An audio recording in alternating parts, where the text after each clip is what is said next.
Hello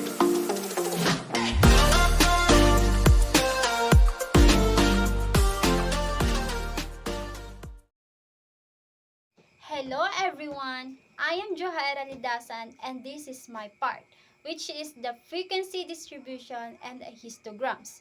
So a larger set of data are often displayed using a group frequency distribution or a histogram.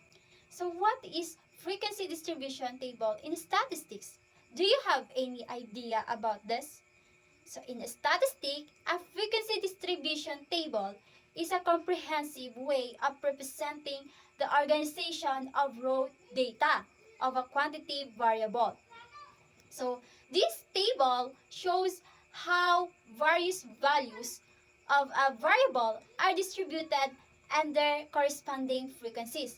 However, we can make two frequency distribution tables. So we can have the relative frequency distribution and a continuous frequency distribution or a group frequency distribution. So how about the group frequency distribution? So it shows how often, frequently certain events occur. So for example, so we have here the example. An internet service provider ISP has installed new computers to estimate the new download times its subscriber will experience. So the ISP surveyed 1,000 of its subscriber to determine the time required for each subscriber to download a particular file from an internet site. Now, we are going to use the 12 classes. So, as you can see in the right side, it has a download time in seconds and the left side is the number of the subscribers. So, when the download time in second is 0 to 5, it has a subscribers of 6. So, assuming lang to.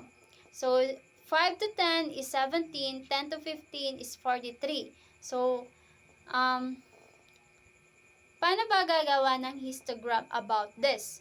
So, let's see the video. So, di ba sa download time in second is 0 to 5 and the number of subscriber is 6.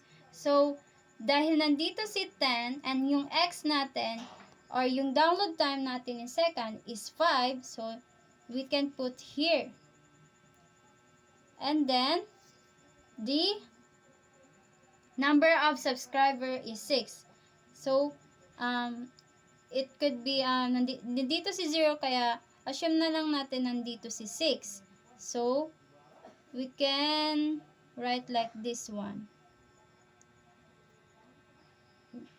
And then, the next one is, the download time in second is 5 to 10. So, 10. Nandito si 10. And then, the number of subscriber is 17. So, nandito si 6, 7, 8, 9, 10. Assuming dito na si 17. Ganyan.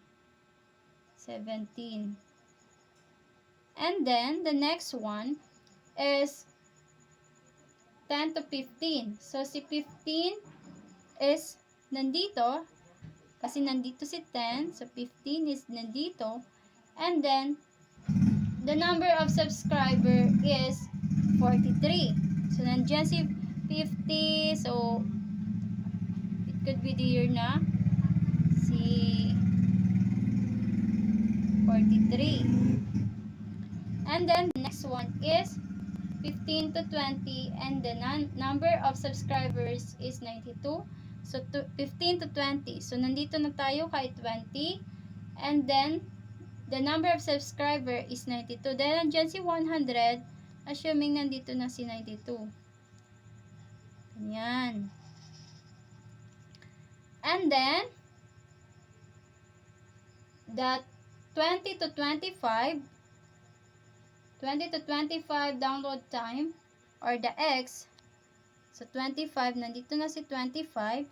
And then, the number of subscribers is 151. So, dahil 150 yan, 151, angat natin konti. So, could be like this. And then the next one is 2530. So, nandito si 30. And then, yung number of subscribers niya is 192. So, 192, ganyan. So, dahil si 200 nandyan, malapit na kay 200, ganyan na.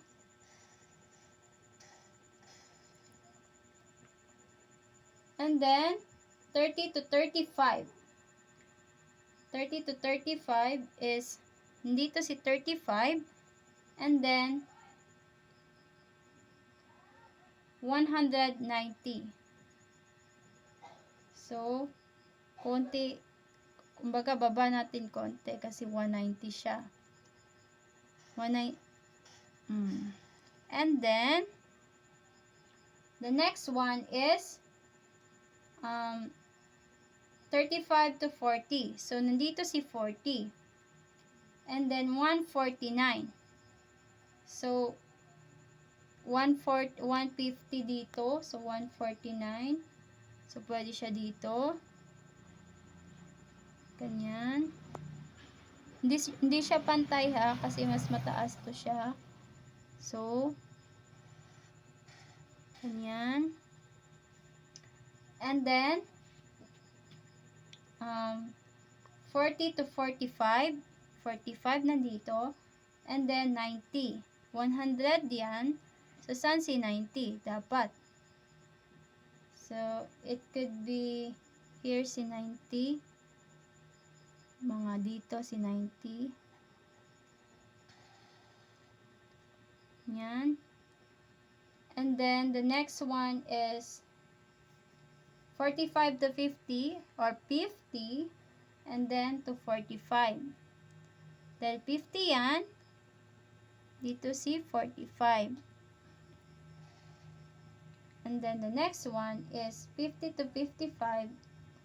55 is here.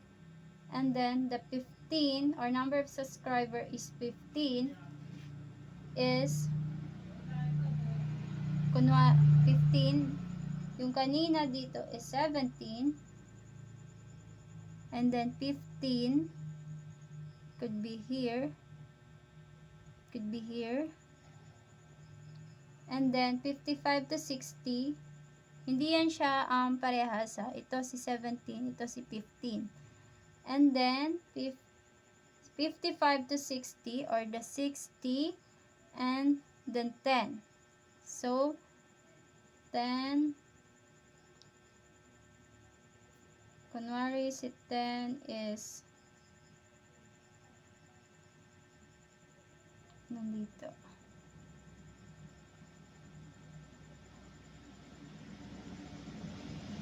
Dito siya. So that's all. Ito yung mukha nung magiging graphing natin when it is in the number of subscriber and download time in seconds in group frequency histogram.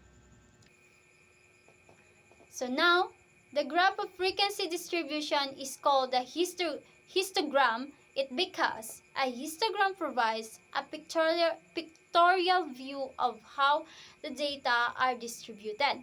Now, let's proceed to the relative frequency distribution.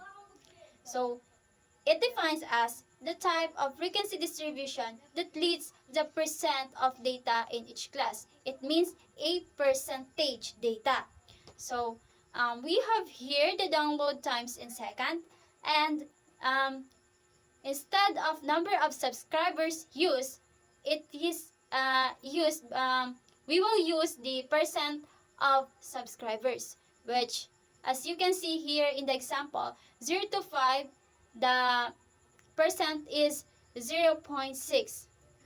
So, kung sa kanina sa number of subscribers sa group frequency distribution is 6, naging decimal siya nung nasa relative frequency distribution na. So, yung 0, naging 0.6. So, yung 5 to 10, 1.7. So, mapapansin nyo dyan, naging decimal point. Yung 70 naging 1.7, yung 43 naging 4.3. So, paano ba gumawa ng distribution, histogram in relative frequency distribution. So let's watch this video. So now, this is how to make the relative frequency histogram. So kanina is group frequency distribution, ngayon naman is relative frequency distribution, histogram. So we have here the percent of subscribers 0 to 20, and then download time in second 10 to 60. So let's start. So kung yung download time in second natin is 5, wherein 5 is here, and then yung percent of subscribers natin is 0.6. Pag yung 5 natin dito, and assume na 0 dito, 0.6 yung nandito. 0.6. And then the next one is 10. So si 10 nandito, 5 to 10 nandito, and then 1 to 1.7. So 1.7. So angat natin konti, 1.7. And then the next one is 10 to 15. 15 nandito, and then 4.3. 4.3, so medyo nasa 5 na siya, 4.3, ganyan. Malapit na siya sa 5, assume dito tayo si 5. So 4.3, and then 20 or 15 to 20, and then yung percent of subscribers niya is 9.2, so 9.2, nandito na siya, 9.2, yan. And then the next one is 20 to 25. 25 nandito. And then 15.1.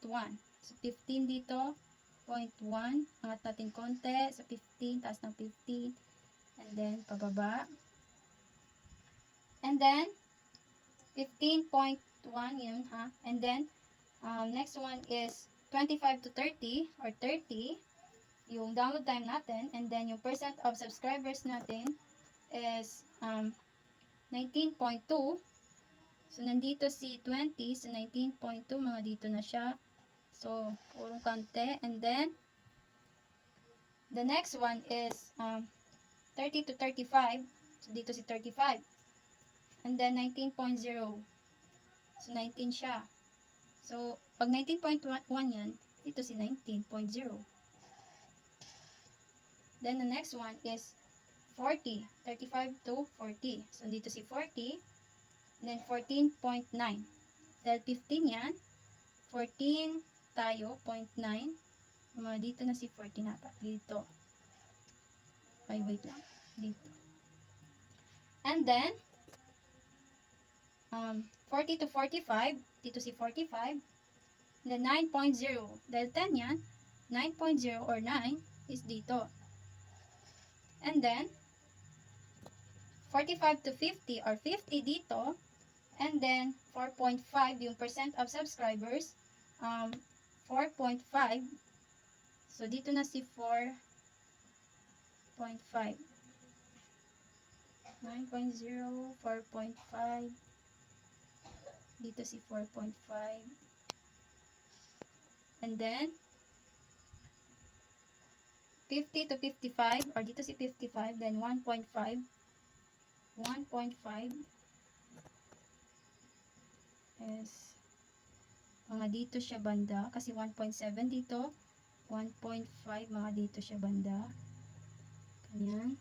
And then the last one is 55 to 60, or yung 60, and then 1.0. Mga dito na siya, mga dyan.